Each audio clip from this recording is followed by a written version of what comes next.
Yoga national international. আমাদের আজকের আলোচ্য বিষয় অত্যন্ত কি বলবো কারেন্ট। বেশ কয়েক বছর ধরে এটা আর ধর্মীয় বিষয় থাকেনি। যোগাটাকে আমরা জানতাম একটা ধর্মীয় বিষয়, কিন্তু সেটা এখন একটা ন্যাশনাল কালচারে পরিণত হতে যাচ্ছে, যেহেতু আমাদের ভারতবর্ষের মাননীয় প্রধানমন্ত্রী বারবার এই যোগ অনুশীলনের জন্য একেবারে দিল্লির সেই যে বড় রাস্তা রাজপথ, যেখানে 26শে জানুয়ারি ভারতবর্ষের রিপাবলিক ডে প্যারেডের আয়োজন হয়, কলকাতার বিভিন্ন রাস্তায়, রেড রোডে বা অন্যান্য শহরের রাস্তায় রাস্তায় এগুলো সরকারি নির্দেশে এই যোগ ব্যায়ামটাকে অনুশীলন করা হচ্ছে। এটা শুধু কেউ যেন না ভাবে এটা একটা পলিটিক্যাল ব্যাপার। এটা পলিটিক্যালের ঊর্ধ্বে, কারণ অ্যাডমিনিস্ট্রেশন বা ব্যুরোক্রেসি এর সঙ্গে যুক্ত রয়েছে। সমস্ত অফিসে অফিসে এই যোগের ক্রিয়াটা আরো বেশি বেশি করে প্র্যাকটিস হচ্ছে। যেমন চায়নাতে আছে, সকাল হলেই প্যারেড করতে হবে সমস্ত সিটিজেনকে। এটা ধর্মের ঊর্ধ্বে, রাজনীতির ঊর্ধ্বে পৌঁছেছে, এবং বিষয়বস্তুটাও কোনো ধর্মের মধ্যে সীমিত নয়। বিষয়বস্তুটাও আমাদের সাবজেক্টে আজকে আছে ইন্টারন্যাশনাল, কারণ সারা পৃথিবীতে মানুষ যোগ ব্যায়াম করে। অনেকে ভাবে যে যোগটা বোধহয় এই যে ভারতীয় বা হিন্দু কালচারের সঙ্গে যুক্ত। সবসময় সেটা সেভাবে নয়। আমার মুসলিম বন্ধুরা দিল্লিতে থাকতে বলতো যে বিশ্বাস, এই মুসলমান ধর্ম তুমি যদি গ্রহণ করো, তোমাকে আর যোগ ব্যায়াম করতে হবে না। ওই 5 বার নামাজ করবার সময় উঠাক বৈঠাক এটা ওটা সমস্ত যোগের ক্রিয়া পরিপূর্ণ হয়ে যাবে। ঠিক কয়েক বছর আগে, এই বছর 6-7 হবে বোধ হয়, তার একটু না, বছর 5 আগে লে লাদাখে আমি ছিলাম ছেলের কাছে। ওখানে ও বললো একদিন যে তুমি এই যোগ ব্যায়াম করতে যাও, ওখানে একটা মেয়ে খুব ভালো যোগ ব্যায়াম শেখায়, অনেক লোক আসবে। আমি গেলাম। মেয়েটি কে কোনো ইন্ডিয়ান নয়, একটা ফরাসি মেয়ে, এই 30-32 বয়স হবে। করলাম। ওই একদিন করেও আধা ঘন্টা করতে আমার অসুবিধা হচ্ছিল, কারণ একটু উচ্চ পর্যায়ের, আমি হাত পায়ে সঙ্গে সঙ্গে হেলাতে দোলাতে পারছিলাম না। তার মানে ওই আমরা যদি রুশ যোগী গুরজিয়েভ অত্যন্ত বিখ্যাত ছিলেন, রাশিয়ান, সে অনেক বছর আগেকার, তখন আমরা ছোট, আমি ছোট, স্কুলে পড়ি। ওনার লেখাটেখা পড়েছি, ওনার বিষয়ে পড়েছি। শুধু রাশিয়ার যোগীরা নয়, ইউরোপে এখন যোগের কালচার খুব আছে। আছে তার কারণ এটা না রাজনৈতিক না ধর্মীয়, এটা একটা ফিজিক্যাল এক্সারসাইজ। এমনকি অনেক ডাক্তাররা পর্যন্ত, অ্যালোপ্যাথ হোক, হোমিওপ্যাথ হোক, আয়ুর্বেদ হোক, তারা যখনই বলবে কোমরে ব্যথা, পায়ে ব্যথা, হাঁটুতে ব্যথা, ওই কিছু যোগ ব্যায়ামও সঙ্গে সঙ্গে করতে বলেন। আর এই যোগ ব্যায়ামটায়, এই যোগের স্কুলটাতে গেলে দেখা যাবে যারাই যোগ করতে যায় বা আসে, করাতে আসে, যেমন এখন বর্তমানে আমার বাড়িতে ওই বয়স হচ্ছে তো, দুজন যোগ শেখাতে আসে। মেয়েকে একজন শেখায়, মিসেসকে একজন শেখায়, একজন ভট্টাচার্য, একজন সাহা। তাহলে বোঝা গেল কত একটা ভয়ঙ্কর ক্যারেক্টারিস্টিক্স এর মধ্যে থেকে ফুটে আসছে। কি এই যোগ করবার জন্য আমাদের কোনো মন্দিরে যেতে হচ্ছে না। there is no temple. Ram মন্দির আছে, সরদারদের গুরুদ্বারা আছে, খ্রিস্টানদের চার্চ আছে, মুসলিমদের ইমামবাড়া আছে, কিন্তু যোগের বড় বড় গুরুদের ওই ব্যায়ামশালা আছে, ওগুলোকে কেউ কখনো মন্দির বলে না। আবার ওই দুজনের নাম বললাম, আসে আমার বাড়িতে, একজন সাহা, মানে কাস্টের বিচার করলে বলতে হবে ওই লো কাস্ট, আর একজন ভট্টাচার্য, ব্রাহ্মণ। তার মানে যোগের ব্যাপারে, যেমন যদি এটা ধর্মীয় ব্যাপার হতো বা হিন্দুদের ব্যাপার হতো, তাহলে কিন্তু ব্রাহ্মণ ছাড়া অন্য কাউকে দিয়ে এই যে মাস্টারি করানো, গুরুগিরি করানো, এই শিক্ষক বানানো, এটা সম্ভব নয়। এতে না আছে বর্ণ, না আছে আশ্রম। ছোট ছোট বাচ্চারা, একেবারে থুড়থুড়ে বৃদ্ধ, যুবক হোক কি যুবতী হোক, শিক্ষিত হোক কিংবা একেবারে শিক্ষাহীন মজদুর হোক, আমাদের ভারতবর্ষের অনারেবল প্রাইম মিনিস্টারের আহ্বানে সবাই প্রায় যোগ করতে যায়। তাহলে বোঝা যাচ্ছে এটা, এই অনেকে ভাবে যোগটা বোধহয় একটা হিন্দু ধর্মের বিষয়।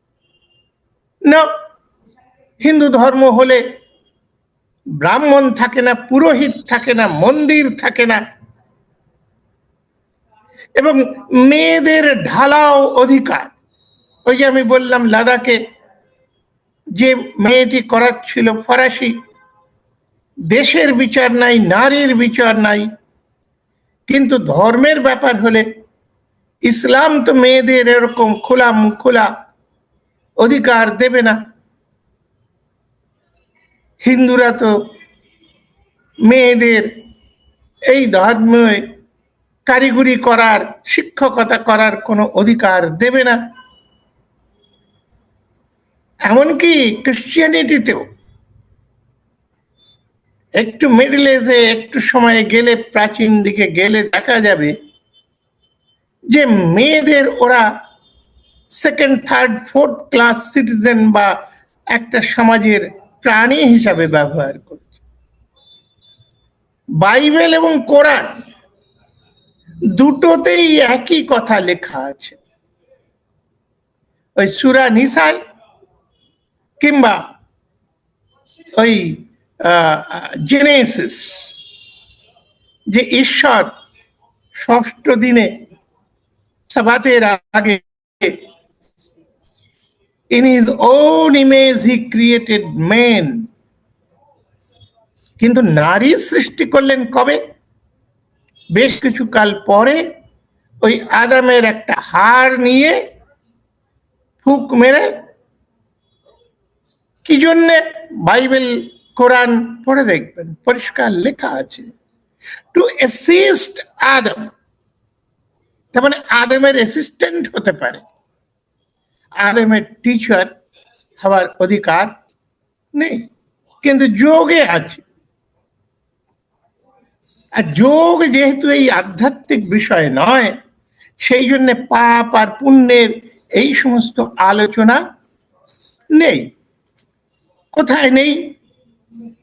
যোগের প্রাচীনতম রেফারেন্স আমরা যদি বইপত্র, শাস্ত্র ইত্যাদি ঘাঁটতে যাই, তাহলে দেখা যায় ওই পাতঞ্জলের যোগ সূত্র বইটা, বেশ মোটা সোটা বই, একেবারে প্রথমেই লেখা আছে চিত্তবৃত্তি নিরোধ, যোগ চিত্তবৃত্তি নিরোধ। অর্থাৎ চিত্তবৃত্তি, মনের যে বৃত্তিগুলো আছে বিক্ষিপ্ত জায়গায় ঘুরে বেড়ায়, কনসেন্ট্রেশন কয়েক সেকেন্ডের বেশি কখনোই কনসেন্ট্রেশন হয় না, কনসেন্ট্রেশন ড্রপ করে যায়। তো সেই কনসেন্ট্রেশন বাড়ানোর জন্য এই যে চিত্তবৃত্তি তার ছটপটে ভাবকে নিরোধ করে অন্তর্মুখীন করা। একদিন আমি একজন ভান্তে উচ্চ পর্যায়ের বুদ্ধিস্ট মঙ্ক, তাকে জিজ্ঞাসা করলাম, আপনারা বলেন যে বুদ্ধ ভগবান মানে না, তাহলে বুদ্ধ কার ধ্যান করছে? তো উনি আমাকে খুব সুন্দর বুঝিয়ে দিলেন যে না, বুদ্ধ কোনো তৃতীয় ব্যক্তির ধ্যান করছেন না, করেন না। তাহলে উনি কার ধ্যান করছেন? ওই যে চিত্তবৃত্তি নিরোধ করে নিজেকে খুঁজছেন, মানে অন্তর্জগতে পৌঁছচ্ছে। অন্তর্জগতের পরে পৌঁছলে এই ইন্দ্রিয় সমূহকে ওরা বলে লীন করতে হবে, ও এফেক্টিভ থাকবে না। তারপরে বলছি যে এই যে জীবাত্মা আমি, সোল, তার সঙ্গে সম্মিলিত হবে, এবং সেটা যদি একটা পর্যায়ে পৌঁছতে পারে, তাহলে ওই যে স্রষ্টা, আবার সেই স্রষ্টা হলে ভগবান এসে যাবে। ওরা বুঝতে পারে না, কোথায় গোলমাল করে ফেলে। তো যাই হোক, ওরা যা বলতে চায় সেইখানে গিয়ে ঈশ্বরের দর্শন হয় বা অনুভূতি হয় বা কিছু হয়। এই যে যোগকে, এই যে জাগতিক একটা বিষয়, শরীর সুস্থ রাখার এবং স্ট্রেংথেন করার জন্য শরীরের শক্তি বৃদ্ধির উপায় স্বরূপ যে পদ্ধতিগুলো, তার মধ্যে আসন আছে, ত্রাটক আছে, কপালভাতি আছে, প্রাণায়াম আছে, কুম্ভক আছে, আবার আসনের কত রকম আসন, সিদ্ধাসন আছে, পদ্মাসন আছে, স্বস্তিকাসন আছে, অনেক রকম। তারপরে আবার একটু উচ্চ পর্যায়ে গেলে আছে ধৌতি আছে, শোধন আছে, আবার মুদ্রা আছে, মহামুদ্রা, খেচরি মুদ্রা, সম্ভবী মুদ্রা, এরকম বিভিন্ন পর্যায় আছে। এবং সেই শাস্ত্রগুলো, খেচরি শাস্ত্র, মহামুদ্রার শাস্ত্র, এই যোগ শাস্ত্রগুলো কেউ যদি পড়েন, আপনারা একটু কষ্ট করে, পাওয়া যায়, তাহলে দেখবেন পরিষ্কার বলা হচ্ছে এই মহামুদ্রা করলে এই এই রোগ, সর্দি, কাশি, হাঁপানি, টিউবারকুলোসিস, তখন তো টিউবারকুলোসিস নাম ছিল না, তো এই সমস্ত রোগ আদি হবে না। এই অনিদ্রা, কুনিদ্রা, এগুলো দূরে চলে যাবে। এবং দেখলে দেখা যাবে প্রতিটি, ও ঘেরণ্ড ঋষি পড়ুন কিংবা ওই চিত্তবৃত্তি নিরোধ করবার যে পথ পতঞ্জলি দেখিয়েছেন, ওইখানে যে পৌঁছয় যে এইগুলো এ নয়। এখন তারপরেও এই যোগটাকে কি কি করে হিন্দুরা প্রধানভাবে একটা ধর্মীয় বিষয় হিসাবে বানিয়ে নিয়েছে। ওই জন্য অনেকেই আমাদের মাননীয় প্রধানমন্ত্রীর নির্দেশ অনুসারে যোগ করলেও তারা ওটা আবার বলে দেয় যে no, we are not involving in any religious rituals, it is simply yog. তো এখন এই যোগটাকে কি করে তাহলে রিলিজিয়াস হয়ে গেল, এবং এটা ন্যাশনাল না ইন্টারন্যাশনাল, সেই বিষয়টাও আমরা কি করে স্থির করতে পারি? এর উদ্ভব কোথায়? সারা পৃথিবীতে ওই ইসলামে একটু আছে বটে, তবে ইসলাম তো খুব প্রাচীন ধর্ম নয়। তার আগে ইহুদিদের ধর্ম আছে, তার আগে খ্রিস্টিয়ানদের ধর্ম আছে, জেরুজালেম, বেথলেহেম, মক্কা, এগুলো তো পরপর ঐতিহাসিক কাল হিসাবে এসেছে। তো যোগ কিন্তু আরো প্রাচীন বলে মনে হয়।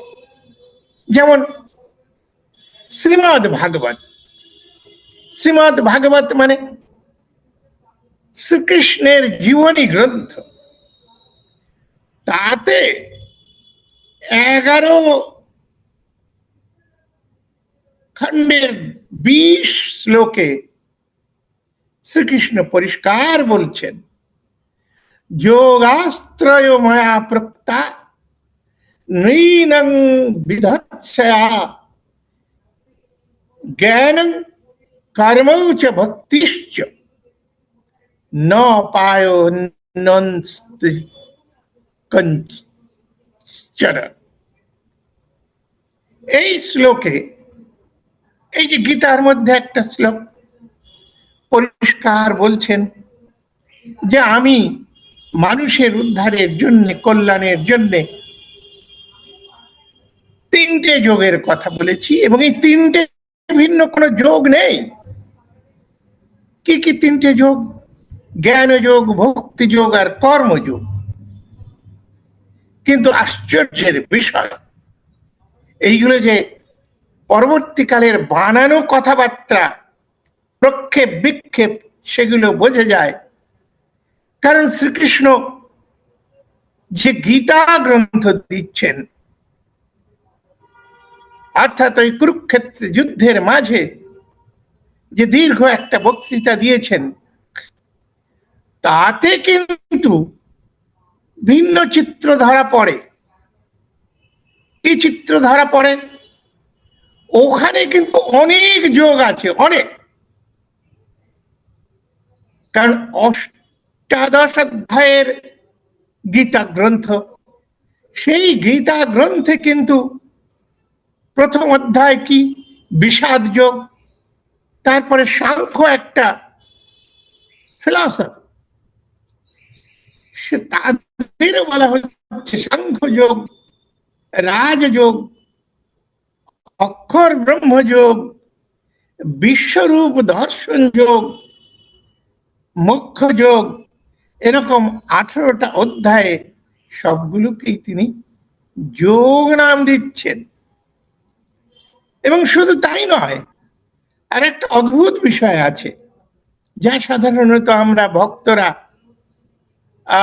চিন্তা করি না। রেশনালিটি ছেড়ে আসি তো, ভক্তি আর রেশনালিটি দুজনে আলাদা আলাদা মেরুর বিষয়। একটা যোগ ওই 17 যেটা, কিংবা 16 যেটা, দৈবাসুর সম্পদ বিভাগ যোগ। এইটা আমি উল্লেখ এই জন্যে করছি বিশেষভাবে, যে এখানে কিন্তু ভগবান শ্রীকৃষ্ণ তার গীতার কথায় না 3টে যোগের কথা বলেছেন, না 4 রকমের বর্ণ ব্যবস্থার কথা বলেছেন। উনি ওখানে বলছেন, আমি 2 ভাগে মনুষ্যকে সৃষ্টি করেছি, একটা হচ্ছে দৈব, একটা হচ্ছে অসুর। অসুরেরা হচ্ছে কর্মঠ, ইউরোপিয়ানদের মতন তলোয়ার নিয়ে যুদ্ধ করে, জ্ঞান বুদ্ধির কথা কম ভাবে। আর একটা হচ্ছে দৈব, দেবতারা, যারা জ্ঞান নিয়ে চর্চা করে, জ্ঞানী, এবং যারা যুদ্ধ করে কিন্তু যুদ্ধই সর্বস্ব নয়, মুসলমান নয়। এই যে তারপরে যা বলবার সেগুলো রয়েছে। এই যে একটা অবস্থা এলো, এখন এই যোগটা কি তাহলে শ্রীকৃষ্ণের সময় থেকে, শ্রীকৃষ্ণের সময়টা যদি আমরা ঐতিহাসিক হিসাবে ধরবার চেষ্টা করি, তাহলে ওই ভাগবতে, যেটা শ্রীকৃষ্ণের জীবনী গ্রন্থ বললাম, তাতে একটু ঐতিহাসিক দৃষ্টিকোণ থেকে বিচার করলে ধরা পড়ে ওটা হচ্ছে মৌর্য যুগের কিছু আগে, বুদ্ধের মৃত্যুর কিছু পরবর্তীকালের গ্রন্থ। কারণ ওই 11 অধ্যায়ে শ্রীকৃষ্ণ এবং বলরাম মারা যাবার পরে জিজ্ঞাসা করা হচ্ছে পরীক্ষিতকে যে প্রভু চলে যাবার পরে কারা রাজত্ব করলো। ওই চ্যাপ্টারটা আমি বলবো যে কোনো ঐতিহাসিক এবং সমাজবিদ বা ধর্মচর্চা যারা করেন একবার পড়ে দেখতে পরিষ্কার যে সমস্ত রাজা মহারাজাদের বা যুদ্ধের কথা আছে সবগুলো হচ্ছে ওই কাকভর্ণীর বা ওই কালাশোকের সময় থেকে, এমনকি কালাশোকের নামটাও আছে। তাহলে বুঝতে হবে যে ওই সময় এই গ্রন্থ রচনা হচ্ছে, তা নাহলে কালাশোকের কথা কি করে লিখবে। তাহলে ওই নন্দ বংশের ইতিহাস, সুতরাং ঐতিহাসিক দৃষ্টিকোণ থেকে ওইখানে আসে। কিন্তু তাহলে তো বোঝা যাচ্ছে যে শ্রীকৃষ্ণ কি নিজে আবিষ্কার করছেন না। তিনি গীতাতে বলেছেন যে ধ্বংস করা যায় না এইরকম যোগের বিজ্ঞান আমি সূর্যকে শিখিয়েছি, আমি ওই পূর্বাংশকে শিখিয়েছি। তার মানে একটা স্বীকারোক্তি আছে যে ধ্বংস করা যায় না, অর্থাৎ যোগের ইউটিলিটি সমাজে মানুষের কাছে এত প্রবল যে কোনো রাজার তলোয়ার তাকে শেষ করতে পারে না। কারণ যখনই সর্দি কাশি হয় আবার যোগাসনে বসে যায়, ঘরের মাঝে বসে যায়, রাজা দেখতেও পায় না। তাই শ্রীকৃষ্ণ বলেছেন যে ধ্বংস করা যায় না এরকম যোগের বিজ্ঞানকে আমি শিখিয়েছি। তাহলে ওই যে ধ্বংস করার চেষ্টা হয়েছিল কোথায়, তাহলে আরো পুরনো কি ব্যাপার, সেটা আমরা দেখতে পারি মহেঞ্জোদারো হরপ্পায়। যদি আমরা ওই মাটি খুঁড়ে যে সমস্ত মূর্তি, যে সমস্ত শিলমোহরগুলো উঠে এসেছে, তাতে একের পর এক মূর্তি আমি দেখাতে পারি যেগুলো যোগাসনে বসে আছে। ত্রিশীর্ষ মূর্তি, একটা মূর্তিকে সাধারণভাবে ঐতিহাসিকেরা প্রায় সবাই বলেছে ওটা পশুপতি শীল, অর্থাৎ যোগাসনে বসে আছেন একজন ব্যক্তি, তার মাথায় মোষের শিং, তার মুকুট, এবং সেই তাকে আক্রমণ করছে বাঘ, হাতি ইত্যাদি কোন ভাঙা শিল। এই শিলটা খুব ইন্টারেস্টিং। পার্লামেন্টের ভেতরের ফার্স্ট রাউন্ডের একটা গেটের একটু দুপা এগোলেই দেখা যাবে এই মূর্তিটা ওখানেও রাখা আছে। সুতরাং খুব ইম্পর্টেন্ট। এই মূর্তিটা কিন্তু আসলে ওই যোগাসনে বসা হরপ্পা মহেঞ্জোদারোর সিল। তাহলে দেখা যাচ্ছে মহেঞ্জোদারো হরপ্পার সেই ধ্বংসাবশেষের মাঝে সমস্তই তো ধ্বংস হয়ে গেছে। প্রায় 2000 বছর পরে ধুলোবালি খুঁড়ে ছোট ছোট বস্তুগুলো যেগুলো ধ্বংস থেকে বেঁচে আছে, তাও সত্যের উদ্ঘাটন করছে যে ওইখানে যোগের কালচার ছিল। পিপল পাতার, যেটা পরে আমরা দেখেছি বুদ্ধের ধর্মের সঙ্গে বা অন্যান্য অনেক ধর্মের সঙ্গে সম্পৃক্ত, সেগুলো রয়েছে। সেই যোগী মূর্তি পাওয়া যাচ্ছে, যোগের আসনের সিলমোহর পাওয়া যাচ্ছে। ওই একটা কোনা ভাঙা সিলমোহর, যেটা ওই যে কোনো ইতিহাস, ছোট বাচ্চাদের স্কুলের ইতিহাসটা পড়লেও দেখতে পাওয়া যাবে, ওই মূর্তিটাকে দেখা যাচ্ছে। শুধু ওটা একটা ভিন্ন বা অযথার্থ এক্সপ্লানেশন বা দাবি করা হচ্ছে শিবের। ওটা শিবের নয়, শিবের তো বাঘছাল পরা। শিব তো ওই বাংলায় একটা ছোটবেলায় গান শুনতাম, ওই শিব আসছে, সঙ্গে সঙ্গে শ্বশুর বাড়ির মেয়েরা ওরে ঘোমটা দে ঘোমটা দে, ওই ল্যাংটো আসছে।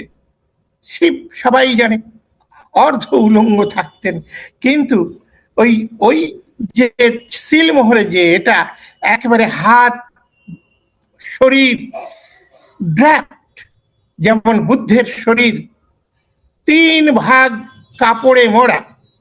ভারতীয় সাধু সন্ন্যাসীরা নাঙ্গা এবং অর্ধ নাঙ্গা, কমসে কম ঊর্ধ্ব অংশ একেবারে খালি থাকে। এমনকি যে সর্বশেষ ধর্ম পৃথিবীতে এসেছে সত্য ধর্ম, তার যিনি উদ্ভাবক এবং প্রচারক মহাত্মা গুরুনাথ সেনগুপ্ত, তিনিও শরীরটাকে ঢেকে ফটোটা বানাননি। কিন্তু ওই কোন ভাষিলটায় দেখবেন পুরো বুদ্ধের যেমন র্যাপ বডি, ভদ্র দস্তুর সুসভ্য, সেইভাবে তৈরি করা মূর্তি। এবং ওই মূর্তিগুলো ওই হাতি, শিবের সঙ্গে হাতির কোনো সম্পর্ক নেই। বাঘ ছাল শিব পড়েছে, এখানে বাঘ আক্রমণ করছে। এগুলো বিচার বিবেচনা করলে বোঝা যাবে যে ওই কথাটা ঠিক নয়। তবে যোগী মূর্তি যে ওখানে আছে সেটা নিশ্চিত। এবং আরো কি দেখা যাচ্ছে, এই যে ইন্দাস ভ্যালি সিভিলাইজেশনটা, তৎকালের ওর থেকে উন্নত সভ্যতা আমি দেখে এসেছি রোম, ইটালিতে বা অন্যান্য জায়গায়। সে অনেক ভাবা যায় না, এত উন্নত আমরা ভাবতে পারবো না। সেই 2500, 3000, 4000 বছর সেই মিশরের যে সোনা দানা, তার কারুকার্য, তার অ্যালকেমি, তার ইঞ্জিনিয়ারিং, তার আর্ট, আর্কিটেকচার অসাধারণ। তো অত উন্নত না হলেও এই মহেঞ্জোদারো সভ্যতায় খুব উন্নত কারুকার্য, শিল্পকলা এগুলো ছিল। এবং তার মাঝে যেটা ওই রোমান সভ্যতায় পাওয়া যাবে না, যেটা ওই সুমেরিয়ান সভ্যতায় পাওয়া যাবে না, যেটা ওই বাবিলনিয়ান সভ্যতায় পাওয়া যাবে না, নিনেভের প্রাসাদে যেগুলো অসুর সভ্যতায় পাওয়া যাবে না, এইখানে এসে সেই যোগের মূর্তিগুলো এগুলো অত্যন্ত প্রবলভাবে প্রকটিত হয়ে রয়েছে। সুতরাং বোঝা যায় যে ভারতবর্ষের এই উত্তর পশ্চিম অঞ্চল দিয়েই, পাহাড়ি অঞ্চল দিয়েই এই মূর্তি, যোগের মূর্তি এগুলো তৈরি হয়েছিল। এবং ওই বুদ্ধ ধর্মের আদি রূপ যেগুলো, গৌতম বুদ্ধকে সাধারণভাবে লোকে ভাবে উনি বুদ্ধ ধর্মের প্রচারক, কিন্তু আসলে তা নয়। আসলে গৌতম বুদ্ধ ওই পূর্ব বুদ্ধদের সঙ্গে সাক্ষাৎ হয়েছিল, সেগুলো বুদ্ধের জীবনীতে আছে। এগুলো আমার বানানো কথা নয়, যে কোনো বুদ্ধের প্রাচীন জীবনী ঘাটলেই দেখতে পারবে। এমনকি ওই বুদ্ধের যে কোনো বুদ্ধের বই ঘাটলেই দেখা যাবে পূর্ব বুদ্ধদের কথা। বুদ্ধ স্বয়ং বলছেন যে পূর্ব বুদ্ধরা, ওই ধম্মপদে পূর্ব বুদ্ধদের কথা অনেক চ্যাপ্টারে আছে। তারপরে ওই যে কোনো বুদ্ধের বইতে এই পূর্ব বুদ্ধদের কথা আছে। পূর্ব বুদ্ধ মানে যে গৌতম বুদ্ধ কিছু দেননি তা নয়, শুধু নকল করছেন তা ডেফিনেটলি নয়, কারণ তার মাঝখানে প্রায় 1000 বছর গেছে। এই যোগের কালচার, এই বুদ্ধের কালচার, এই পূর্ব বুদ্ধদের কালচারগুলোকে একেবারে ধ্বংস করা হয়েছিল। এই যে আরিয়ান ইনভেশন যাকে বলা হয়, বা ঐতিহাসিকেরা বলেছে, কেউ কেউ আবার তার বিরোধও করেছেন।